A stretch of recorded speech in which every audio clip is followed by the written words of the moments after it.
Hello, everyone. Thank you for joining us for this discussion on the American advantage, strengthening U.S. competitiveness.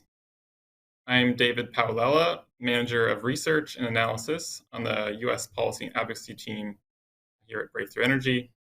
Breakthrough Energy is a network of investment, philanthropic, and policy initiatives, all aligned around getting the world from approximately 50 billion tons of greenhouse gases that we add to the atmosphere today to net zero by 2050.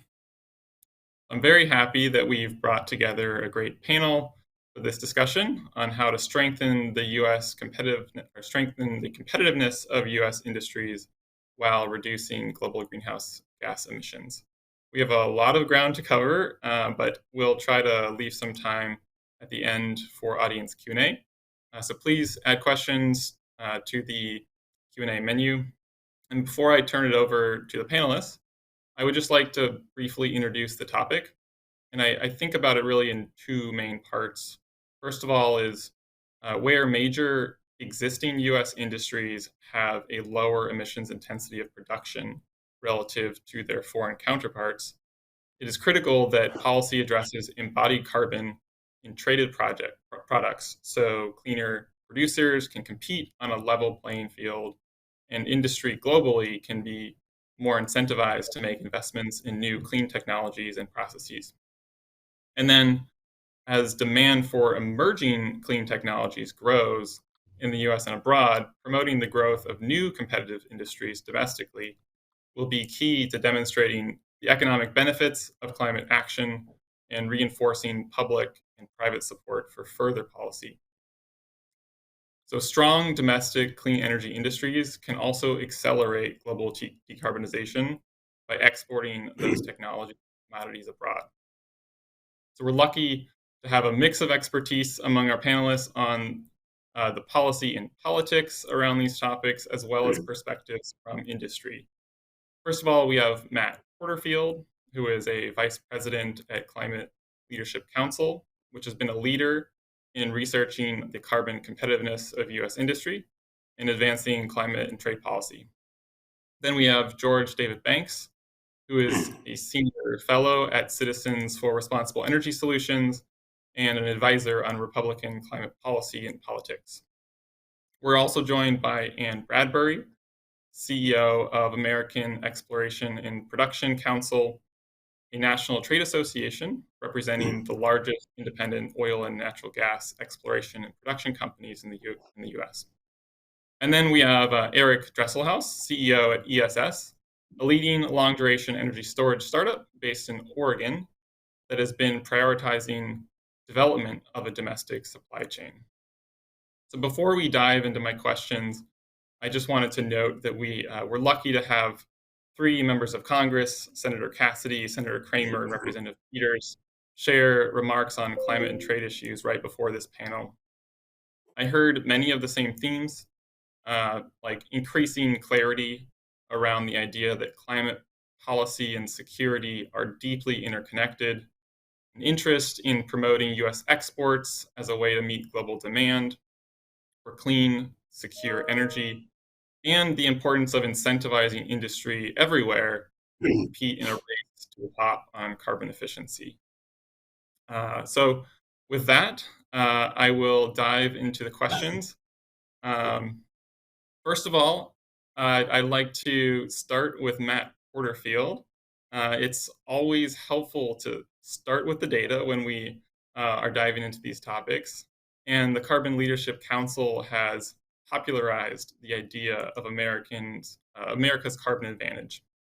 So I'd like to have you help us understand, how do we quantify a country's carbon efficiency, and what do your research findings on America's ranking relative to other countries tell us about the economic and climate opportunity of aligning climate and trade policy?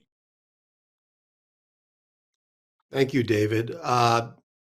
We have a slide, if we could bring that up. There we go. And can you make that full screen by any chance? Challenging enough to read already.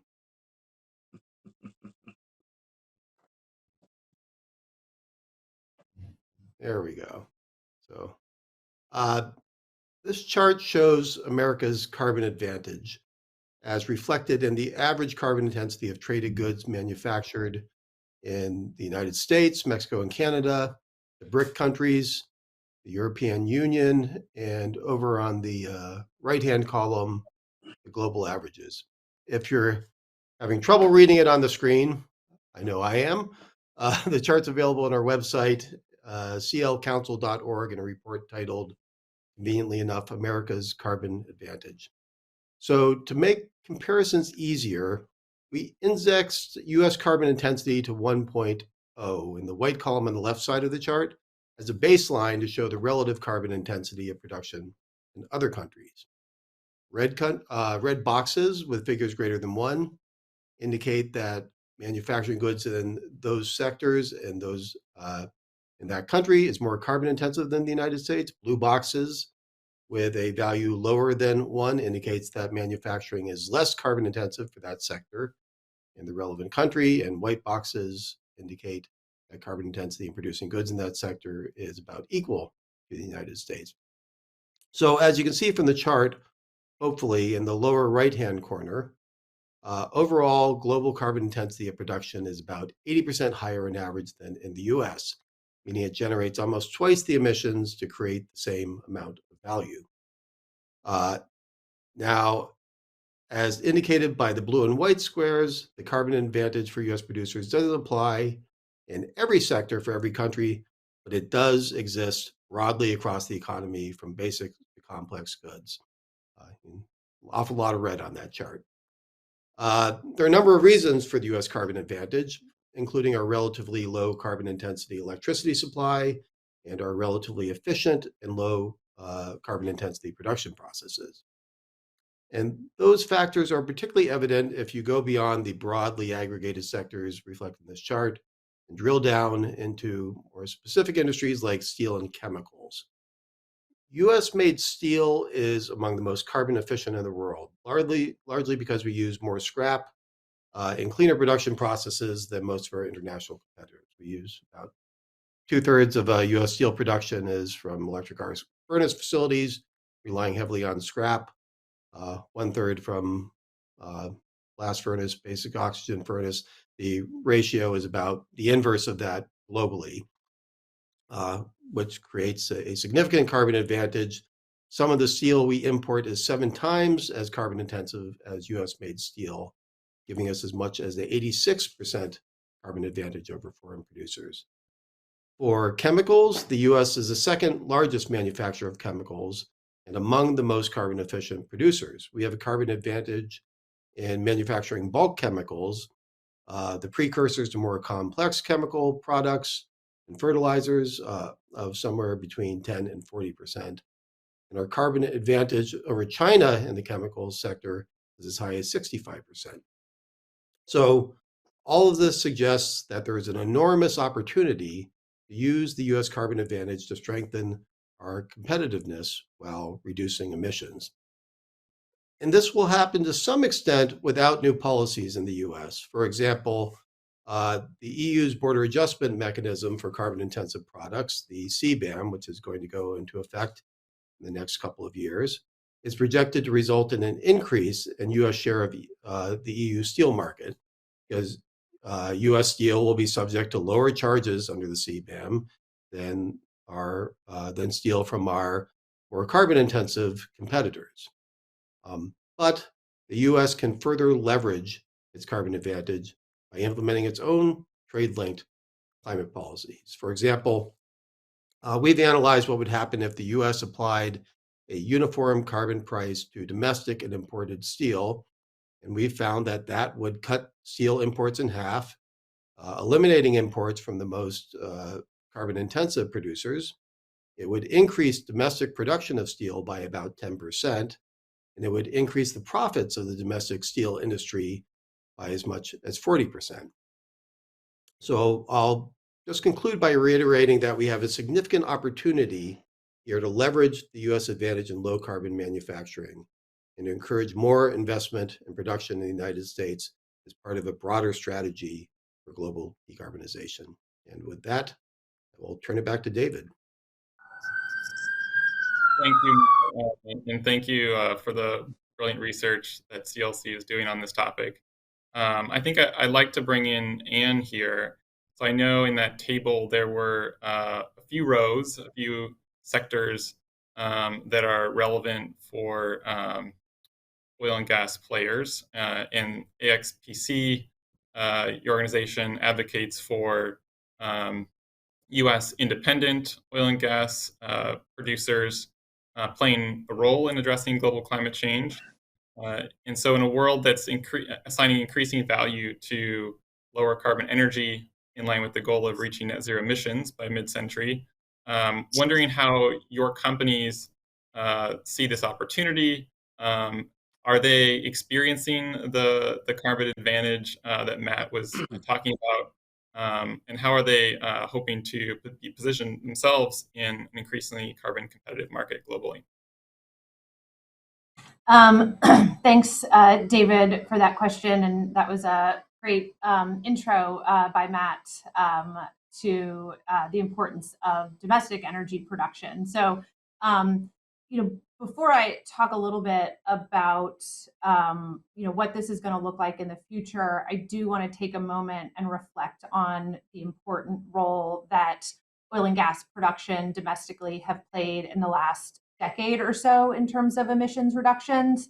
And it is simply because of hydraulic fracturing in the American energy revolution that the US leads the world in emissions reductions. And the bulk of those emissions have come from the abundant amount of natural gas that was unlocked in the shale revolution and displaced higher emitting fuels in the United States. It also spurred a manufacturing renaissance here at home. It brought manufacturing back to the US.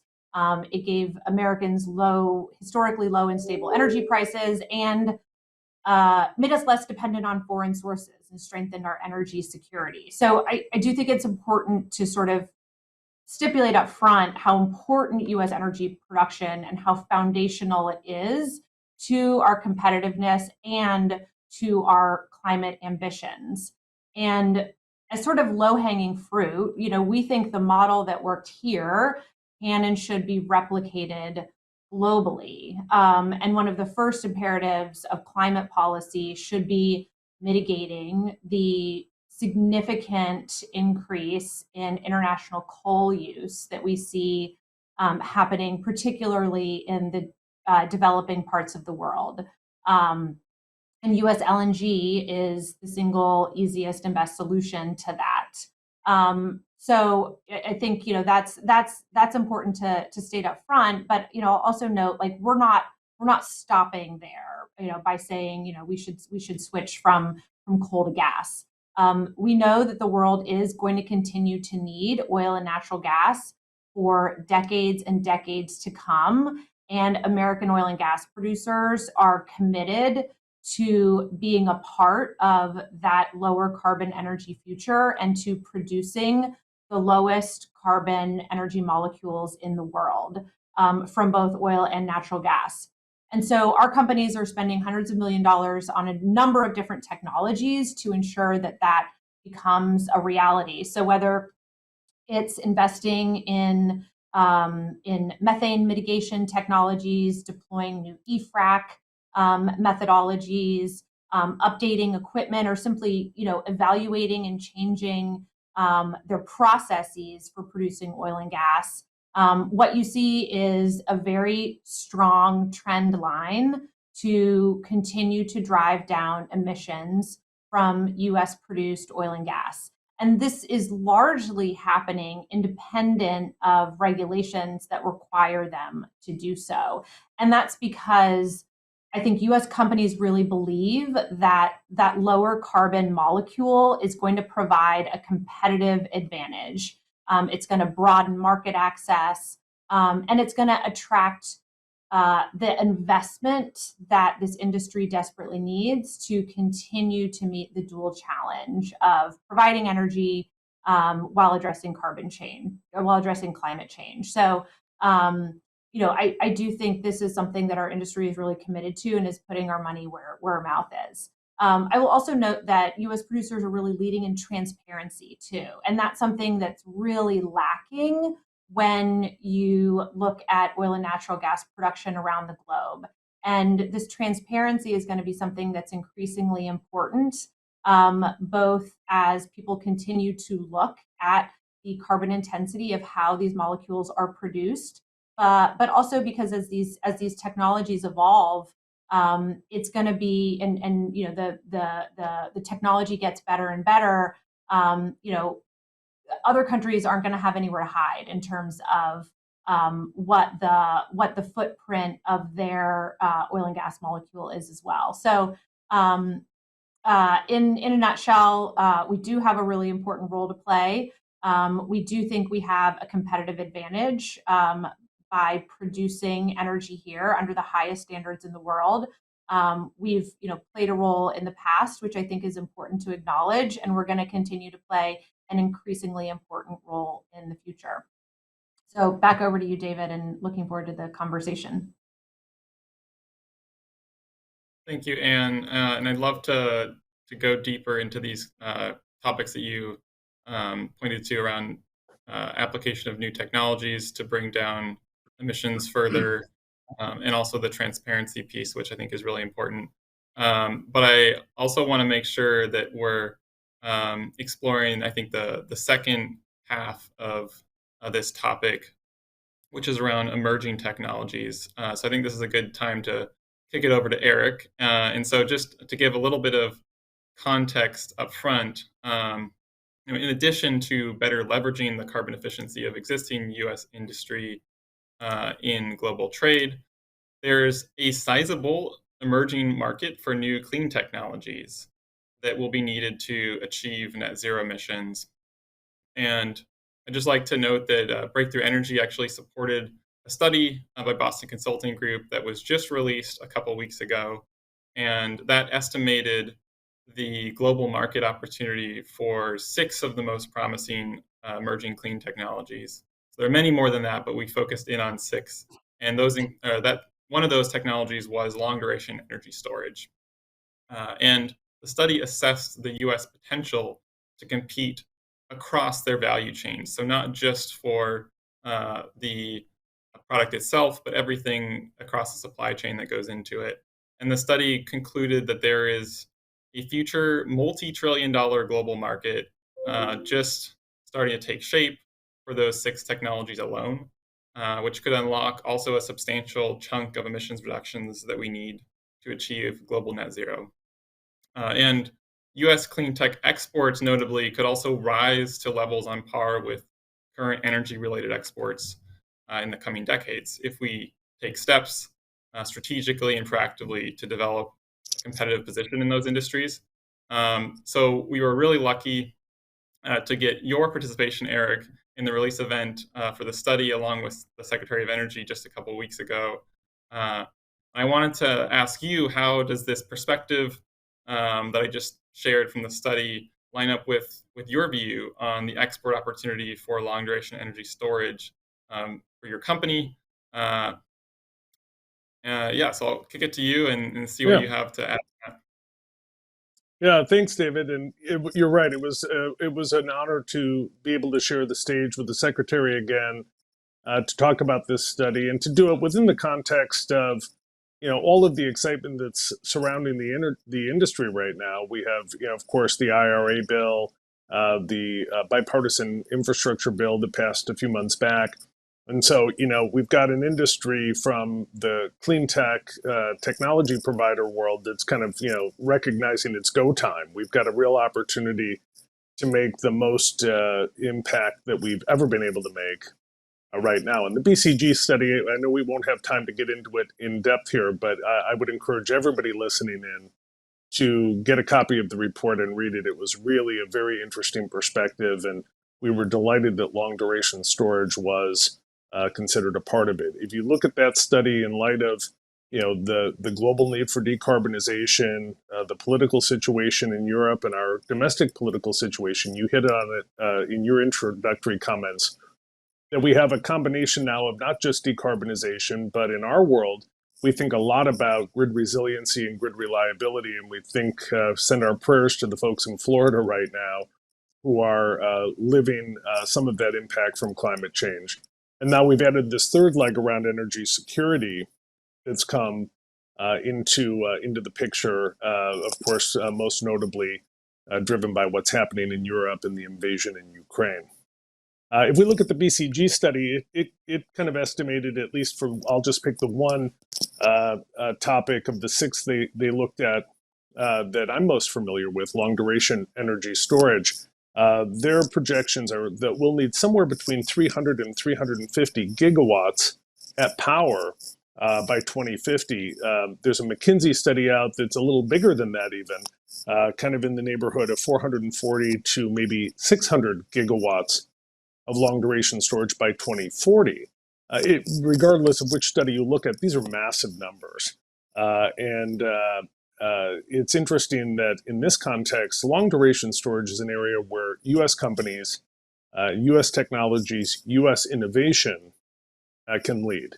And I'll give a couple of specific examples from our direct experience that really echoes what was talked about in the BCG study. If we look at what's happened in Ukraine, of course, there's a huge drive now in places like Germany to investigate how can they get off of a reliance on Russian oil and Russian natural gas as the core input fuels, feed fuels for their energy system. And their studies have already started to come out. They've elevated storage as one of the four key pillars of their future energy strategy. If we look at Australia, is another market that was looked at. It was highlighted in the BCG report. We've announced recently a major alliance with a major player in Australia. There, in Australia's case, it's not so much a reliance on outside fuel sources, but it's that drive to decarbonization. If you've studied it, Australia is amongst the leading countries that have implemented primarily solar, but a little bit of wind as well. And what they found is you can't get the resiliency, the reliability out of the energy system that they need without long duration storage. By adding long duration storage to renewables, you're able to extend a 24-hour a day, 7-day a week reliable energy system, which when you talk to people, that's really what they mostly expect. If the system isn't reliable, it won't matter. And I think it's important to point out that as we are working across the globe, Europe, Australia, LATAM, and beyond, we should all remember that people like doing business with American companies. We're honest. We deliver what we say we'll deliver. We obey the rule of law. And so it's exciting as we think about the energy transition as being the next major industrial revolution, that this is a place that we can win. I'm often amazed as I've been here in Washington, meeting with people on the Hill, that we can be back in the business of building products here in the United States and shipping them overseas. What's our advantage in doing that? It's innovation. I don't know that in our case for energy storage devices, we want to try to go and beat the primarily Chinese supply chain that exists in the world today doing the exact same thing that they do. We think that our innovation can leapfrog and provide a better product, a better solution with better carbon impact than what's available today. Great, thank you, Eric. So I think we've heard about a few different opportunities here. One is U.S. industries, in many cases, are more carbon efficient than their foreign counterparts. So there's both a responsibility to make sure that when they invest in new, cleaner technologies, in processes for their operations, that they're not being undercut by firms in other countries that have less ambitious policy. There's also the opportunity for those firms to then export cleaner technologies abroad, as well as cleaner energy commodities. And then finally, there's the whole new space of emerging clean technologies where we really have an opportunity to ramp up development of those companies domestically while also enabling the export of their products and solutions abroad, both creating economic opportunity here in the US, as well as helping to accelerate emissions reductions globally. So I'd like to bring banks in here now. When you see those opportunities, how do you think members of Congress are approaching them? And what potential do you see for bipartisan action on addressing any one of those individually or all of them together? So embody carbon in trade and the promotion of U.S. exports, clean energy exports. Take it over to you, Banks. Thanks, David. It's great to be here, and happy Thursday, folks. Especially after that wonderful National Clean Energy Week dinner. But look, I mean, I think, and by the way, the presentations have been absolutely terrific. I really appreciate the work that everybody is putting into this. But I think it's really important for folks to understand that U.S. economic and foreign policy making, at least probably for the majority of the century, is going to be shaped by the evolving geopolitical struggle with China, plain and simple. And I think in practice, this means that Democrats and Republicans are going to be increasingly looking at industrial policy. Now, for Republicans, this is really a big deal because it wasn't that long ago when if a Republican mentioned the words industrial policy, people would look at him and go, oh, he's got horns growing out of his head, right? So things have definitely shifted. And again, I think that's certainly because of China. Now, you may still get some pushback from, at least on the Republican side, from Heritage and a few others. But I do think that at least with Republicans, the Trump years really made free trade a dirty couple of words. Now, what you have is the rise of economic nationalism as being a dominant political philosophy, and I think not just Republican circles, but also I think Democrats are also increasingly interested in this as well as a way of enhancing U.S. competitiveness and checking China. Now, I think that there remains some talking points out there, and they may be, well, they're probably over 20 years old, that if you transition to a low carbon economy or if you just spend more on low carbon technologies, you make that country more competitive. Well, as we know now, I mean, look, we've got a couple of decades worth of real world facts. We know that thinking is just overly simplistic, right? Take solar, for example. We innovated here in America, thanks at least in part, if not in large part, to American taxpayer dollars funding the research. Then it's commercialized in Europe. Then it's hijacked in China to the point where Beijing's predatory practices have all but wiped out U.S. solar manufacturing. So we have to look at this strategy in a really smart way, okay? And I think that for Republicans and sort of teasing through and wondering what the direction of this policy could be, look, I mean, we have to, and I'm talking about sort of the clean energy transition piece of this. So how do we maintain a reliable grid? How do we ensure that we maintain affordable energy, which gives us a competitive advantage? How do we make sure we protect our economic security and enhance our supply chains? Why would America pursue a policy that makes us more dependent on China, for example? So I really like some of the points that Eric was making, on the innovation and that we potentially have right in front of us, right? That helps address some of this problem. But how do we harness our resources, right? This goes back to, Anne's point, right? How do we harness our resources, which are cleaner in the sense of how we extract and produce them, when we can't build anything in America? So these are really, really important questions that need to be answered as we also work to address climate change. So to answer the question related to, let's say, carbon tariffs, because I think that people get lost with terms for a carbon adjustment, there's definitely growing interest among Republicans to explore talking about or taking what we do here in America and creating a new paradigm in trade that would reward American companies for their performance. But it's not just about the environment, it's about human rights, it's about labor standards. Why should we allow China to exploit its poor record on the environment or human rights and use that to create a competitive advantage in global markets. And regardless of where you fall on the political spectrum, and I think my Democratic colleagues would agree with this, that America just should not stand by and continue to let that happen. Of course, there are going to be folks who argue against carbon tariffs, or some people are starting to call them forced labor or slave tariffs on China, because they would slightly increase costs on consumers, at least in the near term.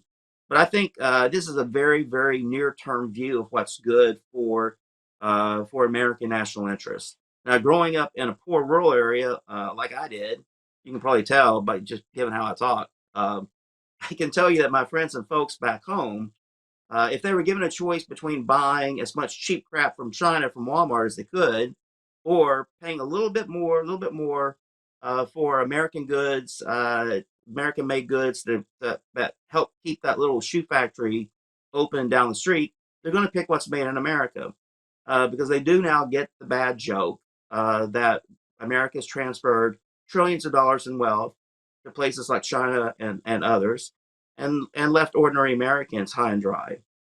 So this is where we have an alignment of political interests, to bring this back to the bipartisan agenda.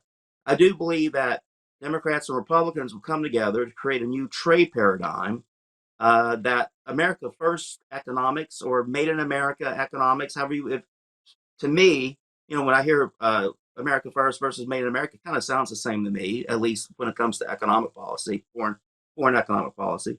But look, I mean, that also delivers significant wins for reducing global emissions. And by the way, if you're looking for a transformative policy that has a chance at addressing global climate change in a way that's consistent with the Paris Agreement, it's got to be through trade, plain and simple. Thank you. Thank you, Dave. So I'd like to go back to Matt. As we've already seen a couple Democrat-backed legislative proposals for a border carbon adjustment or carbon tariff, however you want to call it. There have also been some bipartisan discussions on a climate and trade bill. So if we see that activity start to speed up again in the coming months in the next Congress, what do you think are going to be the areas in terms of how a legislative proposal or a bill gets designed that need to still be answered? I think some key ones that jump out to me are like, do we have all the data that we need to understand the impacts, to figure out exactly how to design the mechanism? Are there some unresolved questions around international trade law compatibility? So just want to get your sense of like, what are the issues at the forefront here that would need to be resolved as we start to get closer toward a bipartisan pathway? Sure. Well, maybe a good place to start is where I think the debate is going in terms of the rough contours of what this policy might look like. For my organization for years has championed an economy-wide carbon tax with border adjustments of both imports and exports, and with dividends of the revenue from that to the American people. That's the model that most economists would prefer, and that would probably be the most efficient for driving decarbonization.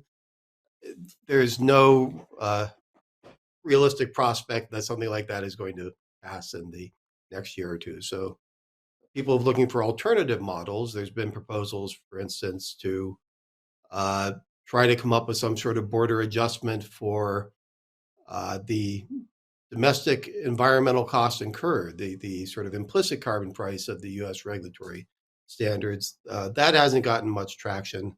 Where there does seem to be some growing bipartisan support is for some sort of, and I think Dave Banks was correct to call it maybe needs some political messaging, but it's not really a border adjustment because it's not adjusting a domestic tax. What it is essentially a border charge or a border tariff, and that would be tied to the relative carbon intensity of U.S. production, and that seems to have some bipartisan attraction. So my guess is that is the direction in when things are heading, and that I think roughly aligns with what the Biden administration is currently negotiating with the European Union. There's an ongoing process to convert the 232 tariffs that President Trump imposed on national security grounds into carbon intensity-based standards. Those probably aren't going to be paired with a domestic U.S. price, so they're going to take the form of some sort of border charge on high carbon intensity imports of steel and aluminum. So I think that's probably the rough state of play as far as what the policy might look like. In terms of WTO consistency, this has been a source of concern, both among climate advocates, but also among WTO advocates for at least 15 years, going back to the debates over the Waxman-Markey climate legislation. I think it's fair to say that the proponents of a robust WTO realize that there's great jeopardy if it's seen as an impediment to necessary climate action, and there are a series of discussions among in trade circles about that back in during the Waxman-Markey debate. There are flexibilities built into the relevant WTO rules, and I think that a carefully designed policy it can be structured in a way that would be consistent with the WTO rules. And practically, the WTO's dispute settlement system isn't functioning right now. So to some extent, it's going to be a matter for scholarly debate over the WTO status of any of these instruments, but there's no mechanism. The WTO is essentially a Supreme Court. The appellate body doesn't have enough members to have a quorum, so it can't issue final rulings on any of these issues. It's important still, I think, to avoid unnecessary trade tensions, but what that might look like in this period without a functioning WTO dispute settlement process is I think there is value to, as much as possible, the U.S. aligning our approach to climate and trade policy with like-minded countries. And we've heard a lot of discussion lately about carbon clubs and various other instruments. I think that a good anchor for that could be the current discussions between the U.S. and the EU, who are relatively similar in climate ambition, who have roughly similar levels of carbon intensity in many of the production categories, who share similar concerns about trade with China and China's predatory trade practices. Already other countries have expressed interest in being included in those discussions, including Japan, South Korea, the UK, Canada. So pretty soon you're G7 wide very quickly. So I think that rather than thinking of the trade conflict of, is this something that's going to be brought to the WTO and ruled to be inconsistent with our WTO obligations, a more practical way to think about it is, can we reach agreement with like-minded countries about how we can harmonize climate and trade policy in a way that's going to be both economically beneficial and help to drive us towards our climate goals. And as far as to what's needed, data is a big issue. Reliable metrics and procedures for measuring carbon intensity, if we're going to start making that a basic metric for international trade. There are a lot of efforts along those lines. And before we get to robust facility level data from all relevant producers, I think inevitably we're going to have to use default values. And we can come up with pretty good numbers, whether they be national averages or sectoral averages. We can come up with numbers that will give a good indication of the carbon intensity of production, say, of steel from China versus steel from the United States. And that's adequate to get these policies up and running. They can also create an incentive for countries to be more transparent in reporting the necessary data. So I think we start with a lot of use of default values, and we work towards more specific, granular country level and facility level data. Yeah, it really does seem key to build some incentives into the framework that help improve the data availability over time. And on the WTO piece, I always grateful to have some legal expertise to help answer the international trade questions, as they're quite complicated.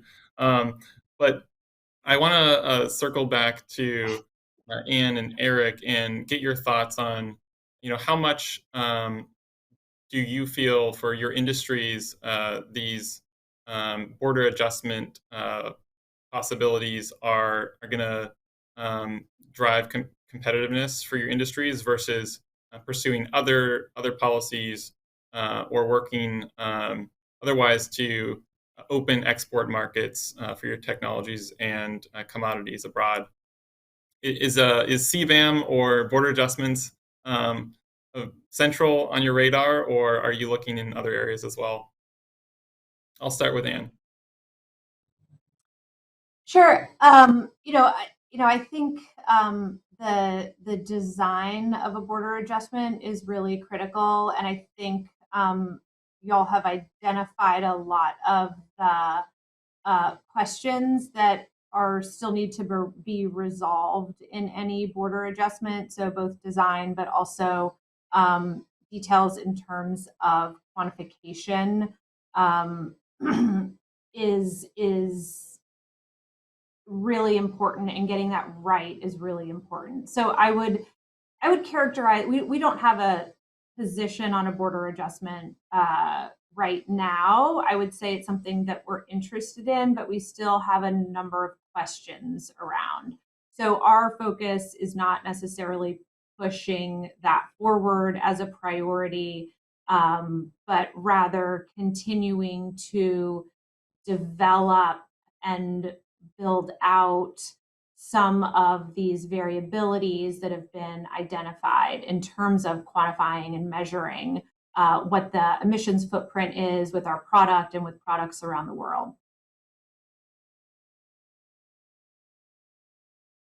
Yeah, I would say not central. Yeah, not central to our thesis or our success. Probably accretive if it were to happen. The total carbon impact and footprint of our product is outstanding. So it is something that we get asked a lot.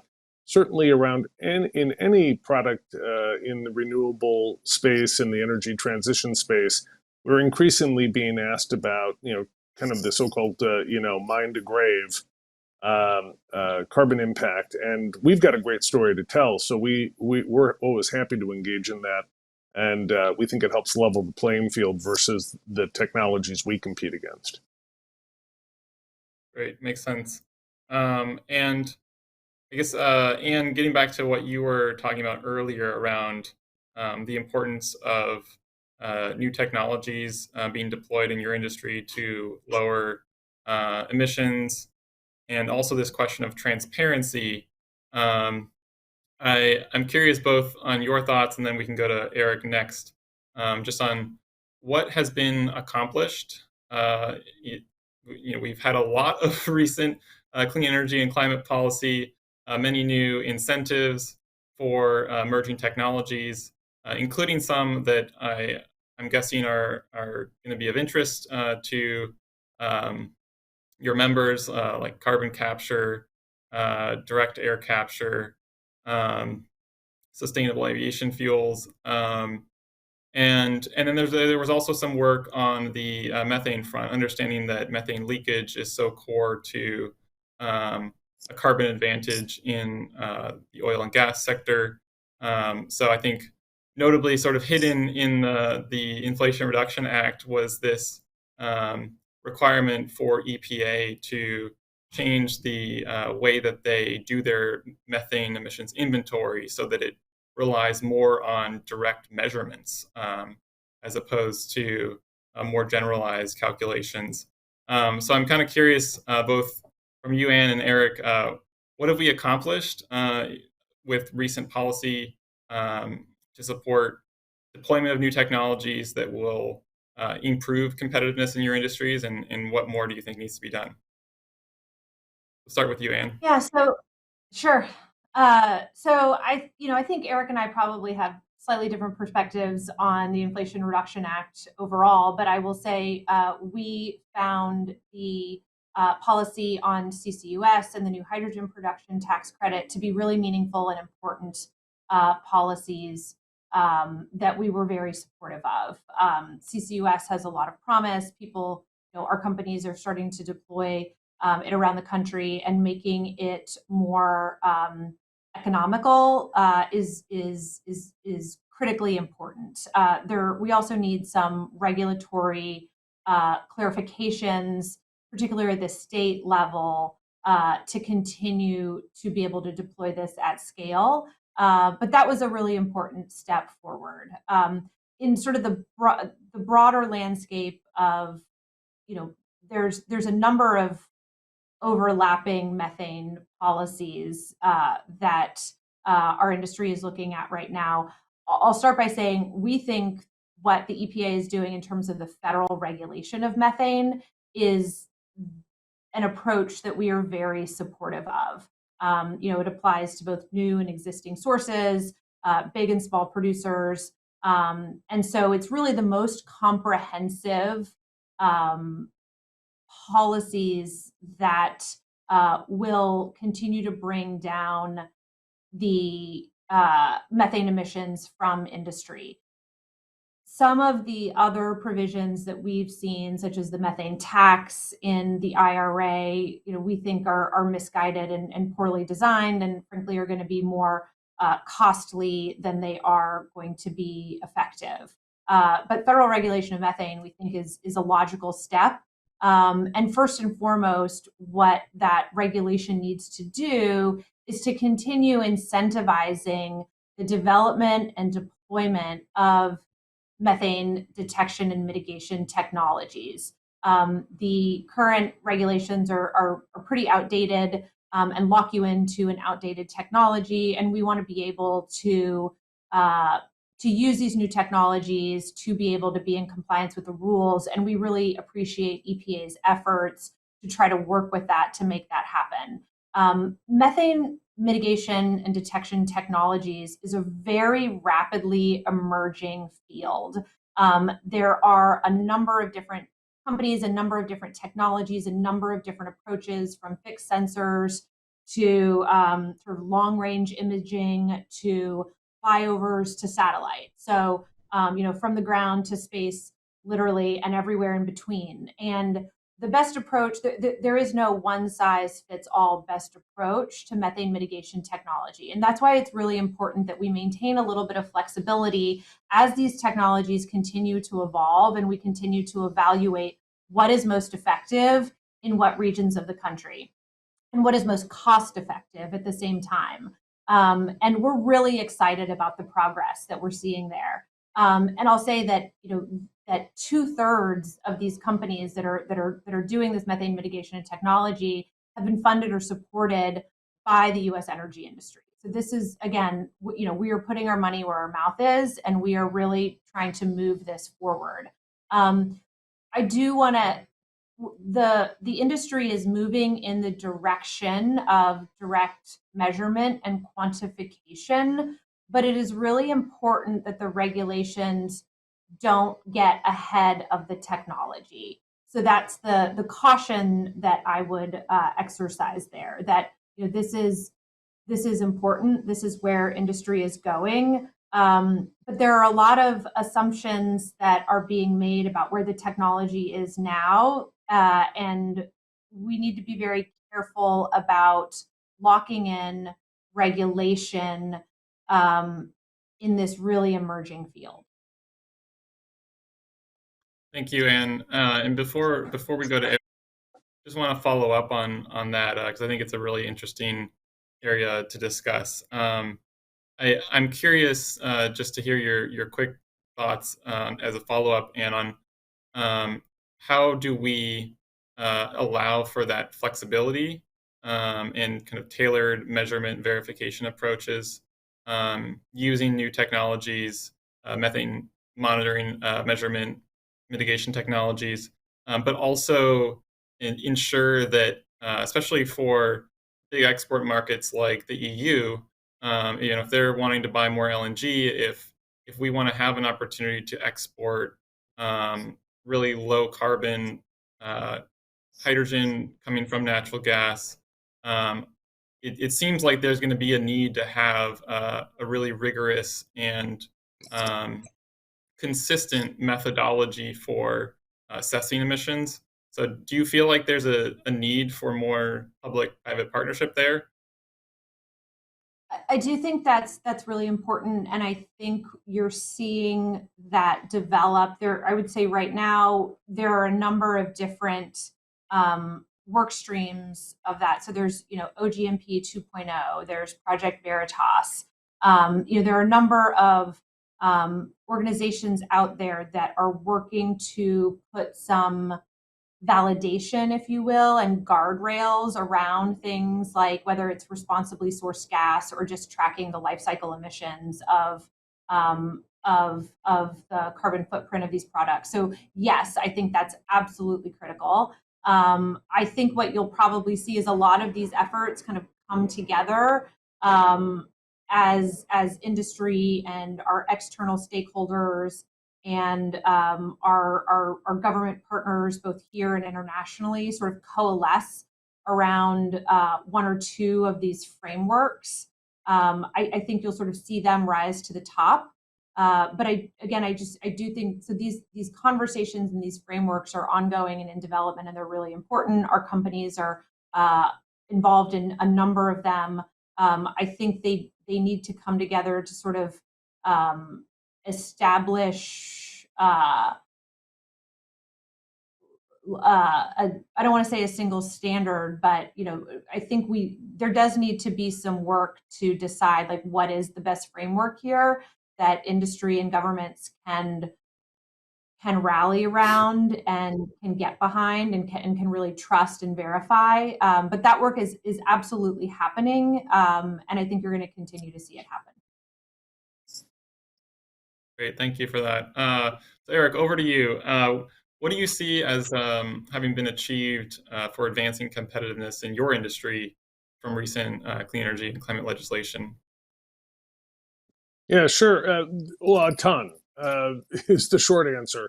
Really, the combination of the IRA and the IIJA are game changers for domestic production, and I think a couple of things that I'd call out. The first is one of the things we really liked about the way that these bills were written is they are technology neutral. It's kind of a whatever gets the job done and reduces carbon, and it doesn't try to pick winners and losers across any given piece of technology. The second thing that it does that's embedded across both of these bills is it addresses both supply and demand. And in our world, probably a bit different than some of the other panelists, but this is really, we're on the cutting edge. We're deploying and creating new technologies here. And so if we're not big users of these technologies in the US, it's a little tough to make an export business out of it. The best way, the proven way to do this across other technologies that I've been involved in and we're all familiar with is to build great domestic markets, driving cost out, building capacity, and then that facilitates the overseas, the export of our products overseas. And so in specific, for a company like ours, we now have investment tax credits that are incentivized towards domestic production. We have domestic production credits that encourage local manufacturing and supply chain development. And then in addition to that, there's some other monies in the infrastructure bill and other monies in IRA that the DOE will administer to help incentivize or subsidize the initial projects. And that's really the winning formula here. Deploy at scale domestically, go to our friends and build a global supply chain. And as I said earlier, what we have already demonstrated at our company and really across the industry is that these people around the world are desperate for these technologies and they want to buy American because they know it's good technology and great business partners. Great. Well, so exciting to see all the new opportunity in your industry. I want to go back to banks here and just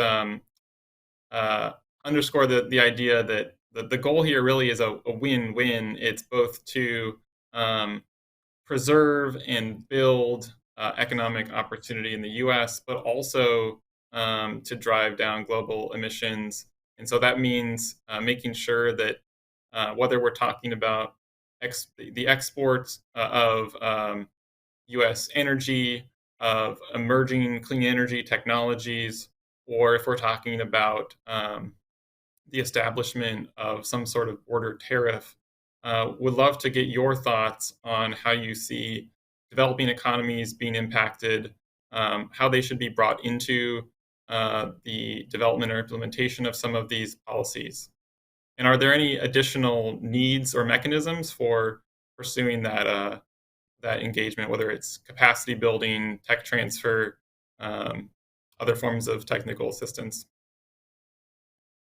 Yeah, so thanks. And I mean, I think this is a really, really important question. And just to echo something that Matt said earlier, I don't see the United States doing this unilaterally. I don't think it makes sense for us to do anything, at least, without coordination and really strong coordination with our key allies and partners. Right? I mean, it just doesn't make sense if we go it alone. But when it comes to developing countries, look, we don't want to create a policy that drives a wedge between America and our allies and then poor developing countries, because that would obviously give China a political opportunity to drive a wedge, right? They would undoubtedly exploit it. Now, at the same time, we can't just hand developing countries exemptions because we know how China's going to play it. Chinese state-owned enterprises will simply offshore their operations to these poor countries to avoid the tariff. This is a game they've played really well in the past, so we know what the playbook is, and so we would argue that there should be no loopholes in order to prevent China from cheating or to reduce the ability of China to cheat. But we need to be as fair as possible. Okay, again, we want to help these countries develop. We want to help them eradicate poverty through increased energy access. Plus, let's just be fair too. I mean, they didn't cause the problem of global climate change.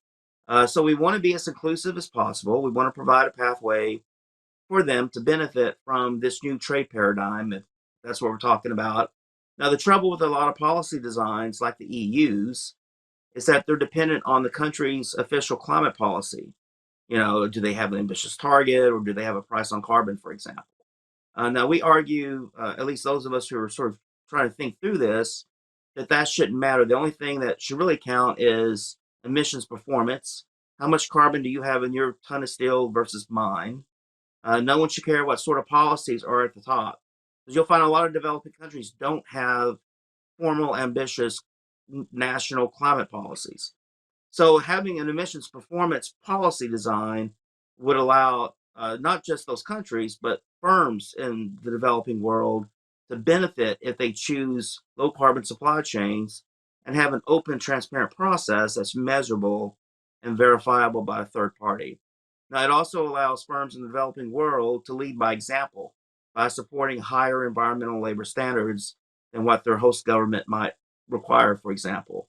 Now, maybe, and look, going to answer the last piece, I do think that the United States and our allies, we need to consider some type of financing that could help poor countries, to help their firms develop the capacity to report their emissions, because we all know this. So this is the big technical question that we have to answer, right? And it's not going to be easy, and it's not going to be cheap, right? So we have to try to figure out how to help them do this, help them green their supply chains, and increase their standards of operation. So yeah, I would argue that even though it may not be the most politically popular thing in this related conversation, that we do need a U.S.-backed program in coordination with our allies that would help developing countries meet these standards and have continued access to our markets, right?